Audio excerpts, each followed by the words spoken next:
निवडणुकीच्या तोंडावर म्हसळा शहरात राजकीय भूकंप. नगरपंचायतीनं शासनाचे तब्बल 3 कोटी रुपये पाण्यात घालवल्याची चर्चा आता जोर धरू लागलीये.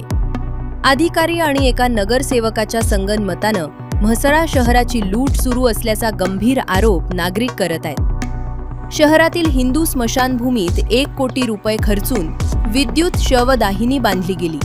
मात्र एका नगरसेवकाच्या हट्टापायी ती नदीपात्रात बांधण्यात आली. परिणामी पुराच्या पाण्यात ही लाखो रुपयांची यंत्रणा खराब झालीये. इतकेच नाही तर प्लास्टिक विल्हेवाट लावणारी 40 लाखांची मशीन गेल्या 3 वर्षापासून गंज खात आहे.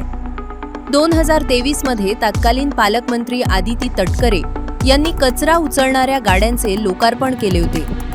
मात्र या गाड्या म्हसळा शहरात कधी दिसल्याच नाही. आता स्वच्छ महाराष्ट्र अभियानाअंतर्गत आलेला 48 लाखांचा स्वच्छता दूत टेम्पो सुरू होण्यापूर्वीच धूळ खात पडलाय. प्रशासनाला हाताशी धरून जनतेची दिशाभूल करणाऱ्या या लोकप्रतिनिधीवर आता कडक कारवाई होणार का, याकडे सर्वांचे लक्ष लागले.